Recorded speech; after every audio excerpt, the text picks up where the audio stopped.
Assalamualaikum warahmatullahi wabarakatuh. Perkenalkan, saya Wilda Purwasi, mahasiswa PPG dalam jabatan kategori 1 gelombang 2 Universitas Mula Warman tahun 2022. Saya mengajar di SMP Negeri 1 Segah, Kecamatan Segah, Kabupaten Berau, Provinsi Kalimantan Timur. Pada kesempatan ini, saya akan mempresentasikan hasil best practice yang telah saya susun melalui tulisan dengan metode STAR, yaitu situasi, tantangan, aksi, refleksi hasil, dan dampak terkait pengalaman mengatasi permasalahan peserta didik di sekolah dalam pembelajaran. Berikut best practice lembar kerja 3.1 saya. Lokasi SMP Negeri 1 Segah, lingkup pendidikan sekolah menengah pertama. Tujuan yang ingin dicapai yaitu meningkatkan partisipasi belajar peserta didik di dalam kelas melalui model PBL dan eksempel non-eksempel pada materi kerjasama dalam berbagai bidang kehidupan. Situasi. Kondisi yang menjadi latar belakang masalah. Berdasarkan identifikasi masalah melalui hasil observasi, wawancara, kajian literatur, ditemukan masalah yang terjadi pada peserta didik, yaitu yang pertama, peserta didik tidak fokus dan suka melamun pada saat pembelajaran berlangsung. Kedua, peserta didik pasif, hanya mendengarkan saja. Ketika disuruh bertanya hanya diam, dan ketika diberi pertanyaan tidak dapat menjawab. Yang ketiga, peserta didik tidak percaya diri ketika dimintai pendapat di depan kelas. Setelah dianalisis, akar penyebab masalahnya yaitu rendahnya partisipasi belajar peserta didik di dalam kelas. Praktik baik ini penting untuk dibagikan karena sesuai dengan kenyataan di sekolah saya, masih banyak guru mengalami permasalahan yang sama dengan apa yang saya hadapi saat ini, yaitu rendahnya partisipasi peserta didik pada saat pembelajaran berlangsung. Praktik ini juga dapat memotivasi rekan guru di sekolah, dan khususnya saya sendiri, untuk dapat mendesain pembelajaran yang lebih kreatif dan inovatif. Begitupun harapan saya, praktik baik ini bisa menjadi referensi dan inspirasi bagi rekan guru dalam mengatasi permasalahan yang sama, dan juga memberikan pengalaman belajar yang menarik bagi peserta didik, serta untuk meningkatkan partisipasi belajar peserta didik di dalam kelas. Peran dan tanggung jawab. Sebagai seorang guru, saya memiliki peran untuk merancang pembelajaran menjadi menyenangkan, sehingga peserta didik dapat belajar lebih maksimal. Oleh sebab itu, saya sebagai guru bertanggung jawab untuk merancang pembelajaran yang menarik bagi peserta didik, seperti 1. Merancang pembelajaran yang dapat meningkatkan partisipasi belajar peserta didik di dalam kelas. 2. Menyusun LKPD yang sesuai dengan kemampuan peserta didik. 3. Menggunakan model pembelajaran yang bersifat student center. Dan yang keempat, menggunakan media pembelajaran yang menarik. Tantangan. Model pembelajaran yang digunakan oleh guru masih asing bagi peserta didik, karena sebelumnya guru hanya menggunakan metode ceramah saja dan tanya jawab. Sementara pada praktik ini, saya menggunakan 2 model pembelajaran yang saya combine. Kemudian tantangan selanjutnya, durasi waktu dalam melakukan praktik baik ini sangat terbatas. Lalu fasilitas sekolah yang terbatas seperti komputer, laptop, proyektor, dan WiFi. Pada praktik ini, saya menggunakan hotspot HP pribadi dikarenakan sekolah belum memiliki jaringan WiFi yang menyeluruh. Dalam praktik baik ini melibatkan banyak pihak, diantaranya adalah yang pertama kepala sekolah, kemudian rekan sejawat, guru mata pelajaran beserta wali kelas, dan peserta didik sendiri. Aksi. Langkah-langkah yang dilakukan untuk menghadapi tantangan. Yang pertama, memberikan motivasi kepada peserta didik sehingga secara tidak langsung peserta didik dapat aktif dalam kegiatan pembelajaran. 2. Menjelaskan secara umum sintak model yang digunakan pada peserta didik, sehingga mereka ada gambaran dan paham langkah-langkah pembelajaran yang akan mereka lakukan dengan bimbingan dari guru tentunya. 3. Berkoordinasi dengan rekan sejawat untuk meminta izin menggunakan jam pelajarannya, antisipasi jika kelebihan waktu atau tidak cukup waktu. Keempat, menyiapkan perangkat pembelajaran serta media pembelajaran yang menarik bagi peserta didik. Strategi yang digunakan dalam praktik baik ini, strategi yang saya gunakan adalah dengan menggunakan dua model pembelajaran sekaligus, yaitu Problem Based Learning, PBL, dan model pembelajaran example, non-example. Menggunakan video pembelajaran yang terkait dengan materi, merancang LKPD, memanfaatkan YouTube bagi peserta didik untuk menjawab masalah yang tertuang dalam LKPD, lalu menggunakan media PowerPoint yang kreatif dan interaktif, serta menyiapkan instrumen penilaian dan membuat soal evaluasi yang sesuai dengan karakteristik materi. Proses pelaksanaan praktik baik. Pada prosesnya ada 3 tahap. Yang pertama ada kegiatan pendahuluan. Setelah berdoa dan menyapa peserta didik, diajak bernyanyi lagu nasional sebagai bentuk nasionalisme. Setelah peserta didik siap untuk belajar, peserta didik diingatkan terlebih dahulu materi yang dipelajari sebelumnya. Lalu masuk ke kegiatan inti. Di sini saya menjalankan sintak dari example, non-example, dan problem-based learning. Kemudian kegiatan penutup, yaitu membuat kesimpulan, refleksi, melakukan salam, serta doa penutup. Pihak yang terlibat dalam praktik baik ini diantaranya yang pertama, kepala sekolah dengan berizin kegiatan praktik baik, sehingga dapat dilakukan pada jam guru mata pelajaran yang lain. Yang kedua, guru mata pelajaran dan wali kelas, membantu mengkondisikan dan menjaga kelancaran kegiatan belajar mengajar di kelas yang saya gunakan.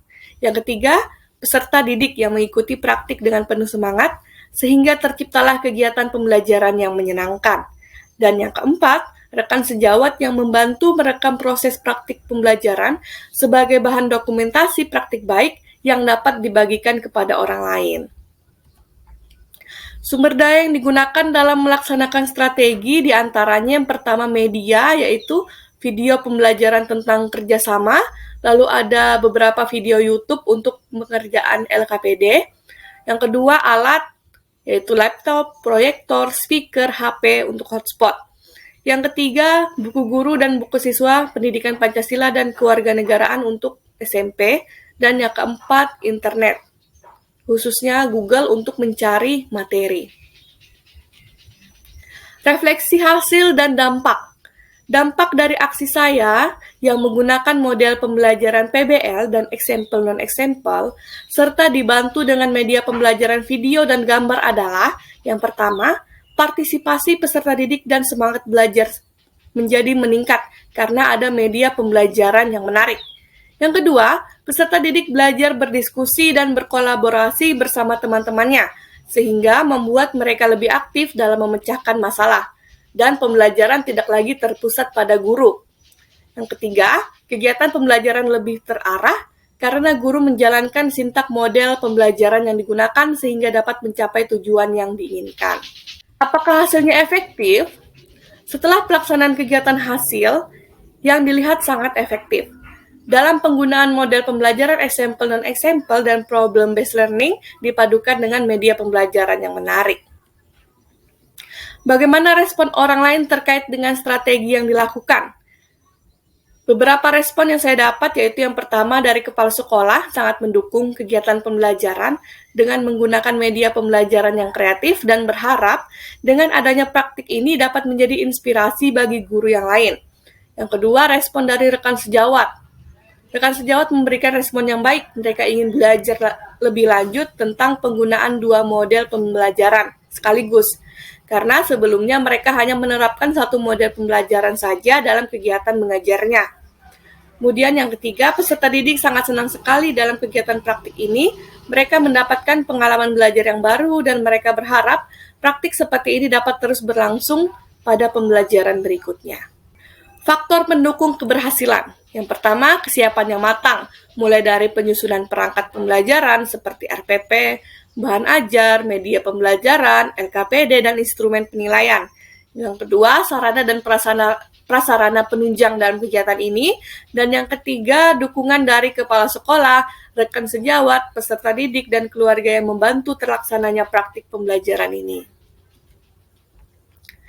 Adapun pembelajaran ini dari keseluruhan proses tersebut adalah saya sebagai guru mampu merancang kegiatan pembelajaran yang benar sehingga dapat mencapai tujuan yang diinginkan. Mampu menggunakan model pembelajaran serta media yang sesuai dengan materi serta minat peserta didik. Dan pembelajaran yang saya gunakan semakin bervariatif, tidak hanya ceramah dan memberikan penugasan saja, namun saya jadi mampu melibatkan peserta didik dalam pembelajaran. Sekian presentasi best practice saya. Berikut adalah video best practice yang saya buat. Selamat menyaksikan.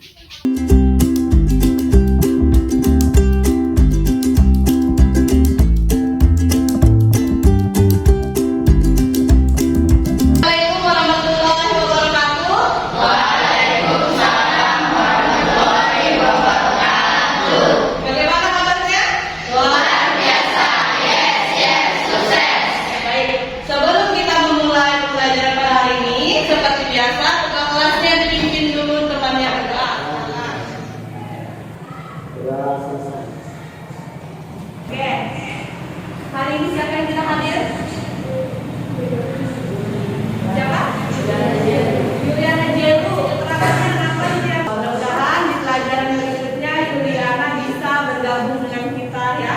Sebelum kita ke materi, Ibu mau kalian berdiri dulu semuanya. Biasa, mari kita tanamkan rasa nasionalisme di dalam diri kita dengan cara menyanyikan lagu nasionalis.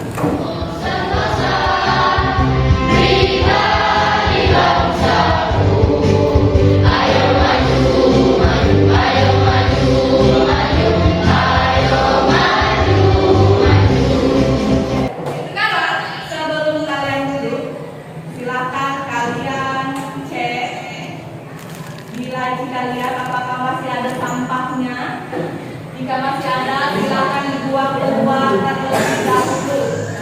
Silakan kembali untuk yang tiket sebelum pelajaran. Jalankan jadwal tiketnya dengan baik supaya nanti ketika belajar kelasnya sudah rapi, kelasnya sudah bersih dan kalian siap untuk mengikuti pembelajaran. Minggu lalu Ibu sudah kasih tahu kalian bahwa materi kita hari ini tentang apa? Tentang kerjasama. Apakah sudah dibaca sebelumnya materinya? Sudah ya. Baik. Untuk hari ini materi kita tentang kerjasama, di mana kalian sebagai makhluk sosial itu membutuhkan manusia lain untuk bertahan hidup, sehingga harus diperlukan kerjasama antara kalian dengan teman-teman kalian, antara manusia satu dengan manusia lainnya. Sehingga kita harus tahu apa sih pentingnya kerjasama itu. Tujuan pembelajaran kita pada hari ini, nanti setelah kalian mengikuti semua proses pembelajaran, kalian sebagai mahasiswa, sebagai peserta didik diharapkan mampu yang pertama mendeskripsikan kerjasama dalam berbagai bidang kehidupan. Ya, setelah itu kalian analisis bentuk-bentuk kerjasama. Setelah itu, nanti kalian akan berdiskusi.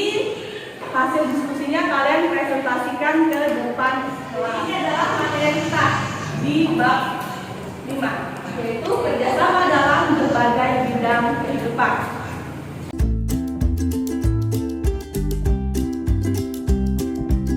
Setelah ini, silahkan kalian simak. Ibu akan memutarkan sebuah video. Kalian simak baik-baik, kalian perhatikan baik-baik, lalu nanti kalian simpulkan apa sih maksud dari video ini.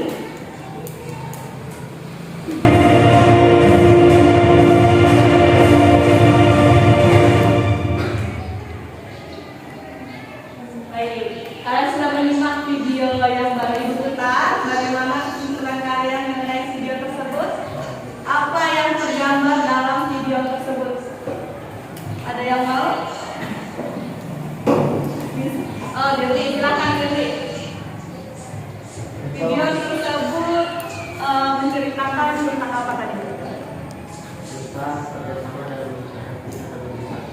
Baik, kata Dirli, videonya tadi tentang kerjasama dalam menghadapi tantangan yang besar. Itu ya, benar sekali apa yang dikatakan Dirli, bahwa ketika kita menghadapi tantangan yang besar, kita itu pasti membutuhkan orang lain, sehingga harus terjalin kerjasama antara diri kita dengan orang lain. Kalau hanya kita saja yang menghadapinya, pasti kita akan kesusahan, seperti itu ya. Tapi kalau kita dibantu orang lain, pasti akan terasa lebih ringan. Maka dari itu diperlukanlah yang namanya kerjasama. Andri pernah melakukan kerjasama? Pernah. Dalam hal apa tentunya?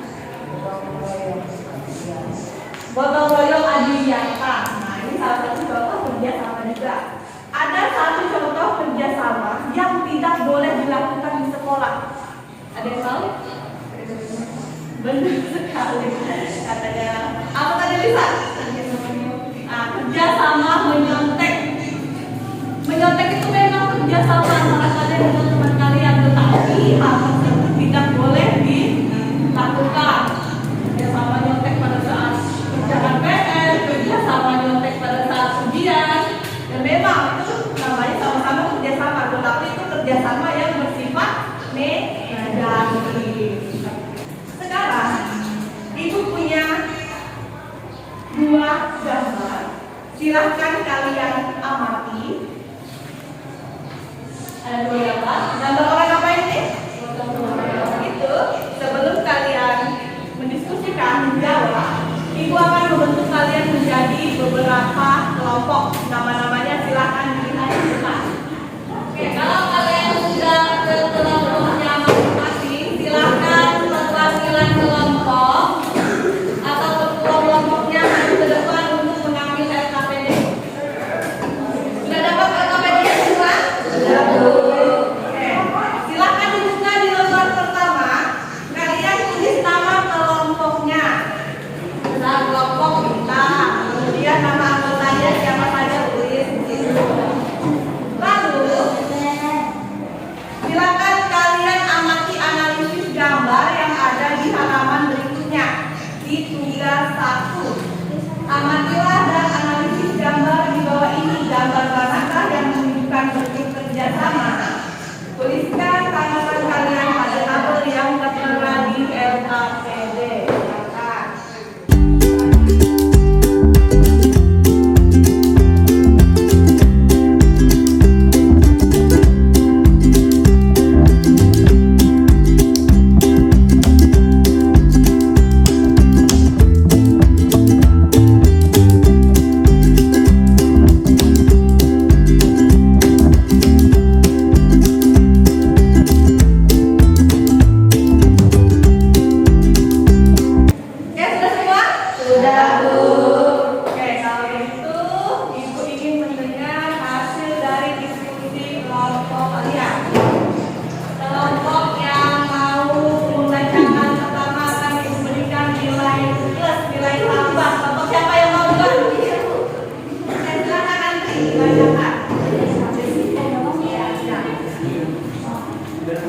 Silakan.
Kembali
amati tadi jawabannya sudah sesuai dengan materi yang kita bahas pada hari ini. Silakan kita kasih tepuk tangan.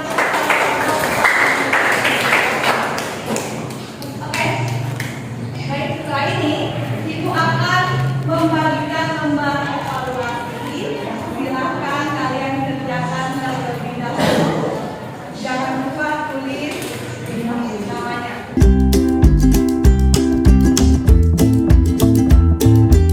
Baik, kalian sudah mengumpulkan lembar evaluasi.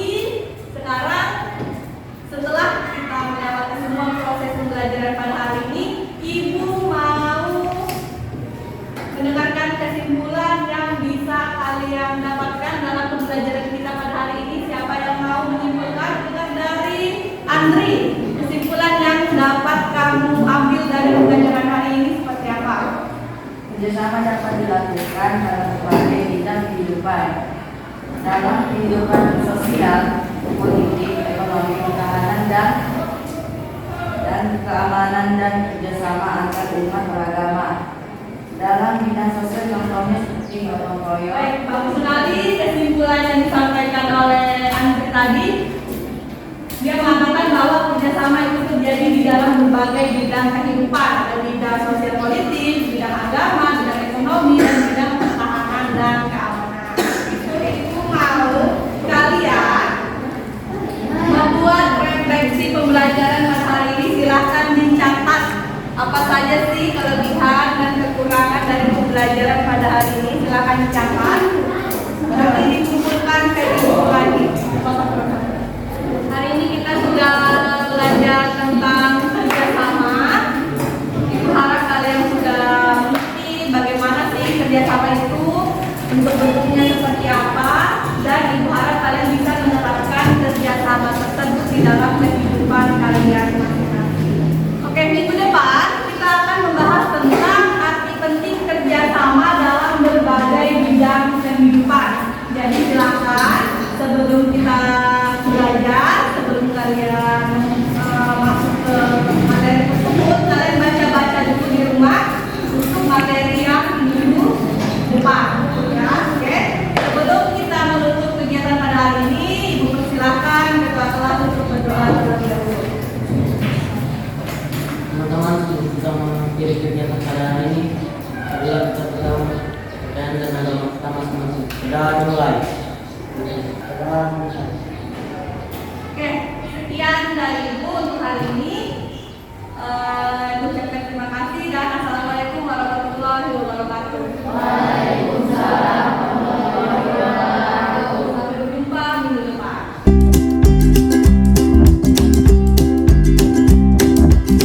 Bismillahirrahmanirrahim. Assalamualaikum warahmatullahi wabarakatuh.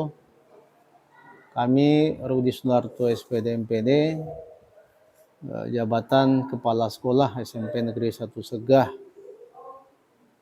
Kabupaten Berau, pangkat penata tingkat 1 golongan 3D. Pada kesempatan yang baik ini kami ingin menyampaikan testimoni berkaitan dengan pelaksanaan PPL yang dilakukan selama dalam masa pelaksanaan waktu PPL yang sudah ditentukan, bahwa secara umum kami sampaikan tentang pelaksanaan PPL yang dilaksanakan oleh guru yang bersangkutan pada dasarnya sudah sangat baik, dan kami juga melakukan penilaian terhadap perangkat pembelajaran, kemudian melakukan observasi terhadap media dan pelaksanaan pembelajaran yang diterapkan selama mahasiswa mengikuti PPL dari PPG yang dilakukan. Secara umum juga sudah berjalan dengan sangat baik, dan harapan kami mudah-mudahan nanti pelaksanaan kegiatan PPL yang selama ini dilaksanakan bisa juga terus dikembangkan untuk kegiatan pengembangan kompetisi pembelajaran di kelas di masa-masa pasca PPL. Kami selaku kepala sekolah memberikan saran kepada mahasiswa yang melaksanakan PPL dalam masa PPG Yang pertama, terus aktif dalam mengikuti kegiatan-kegiatan pengembangan kompetisi guru, baik pelatihan-pelatihan, diklat maupun workshop yang dilaksanakan apakah melalui pantauan SIM PKB, diklat MGMP, maupun diklat ataupun workshop dilaksanakan oleh Dinas Pendidikan Kabupaten Berau pada khususnya. Dan yang kedua, kami juga memberikan saran dan masukan kepada mahasiswa PPL agar senantiasa selalu bisa bersikap terbuka untuk menerima masukan-masukan dari rekan-rekan sejawat, khususnya kelompok guru mata pelajaran di sekolah. Sehingga masukan-masukan yang diberikan mudahan bisa menjadi bahan untuk perbaikan dan introspeksi segala kekurangan-kekurangan, sehingga para mahasiswa PPL bisa semakin baik dan berkembang. Barangkali demikian yang dapat kami sampaikan berkaitan pelaksanaan PPL yang dilakukan oleh para mahasiswa PPL selama masa PPG. Mudah-mudahan semua yang dilakukan ini mendapatkan berkah, rahmat, dan ridho dari Yang Maha Kuasa, dan selanjutnya bisa memberikan manfaat bagi peningkatan kualitas pembelajaran, khususnya bagi peningkatan prestasi anak-anak didik kita di SMP Negeri 1 Segiat. Demikian, terima kasih. Kurang lebihnya mohon maaf. Assalamualaikum warahmatullahi wabarakatuh.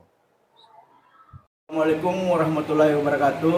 Saya Ardiansyah Sarif, rekan sejawat Ibu Wilda Purwasi yang sekarang menjadi mahasiswa PPG dalam jabatan Universitas Mula Warman. Saya akan memberikan testimoni terkait PPL yang Ibu Wilda lakukan di sekolah kami. Saya lihat sudah bagus sekali. Ibu Wilda menggunakan dua model pembelajaran dalam pelaksanaan PPL-nya. Hal tersebut bisa jadi percontohan bagi kami. Siswanya juga aktif dalam mengikuti pembelajaran tersebut. Harapannya hal ini terus dilakukan walaupun sudah selesai melaksanakan PPG dalam jabatan dan terus berkelanjutan, semangat dan sukses. Assalamualaikum warahmatullahi wabarakatuh. Assalamualaikum warahmatullahi wabarakatuh dan selamat pagi. Nama saya Siti Nur Aliza, kelas 8B, sekolah di SMPN 1 Sega. Saya siswa Ibu Wilda yang sekarang menjadi mahasiswa PPG. Saya sangat senang mengikuti kegiatan PPL yang dilaksanakan oleh Ibu Wilda, karena saya dan teman-teman mendapatkan pengalaman belajar yang baru. Semoga Ibu Wilda semakin sukses. Sekian dan terima kasih. Assalamualaikum warahmatullahi wabarakatuh.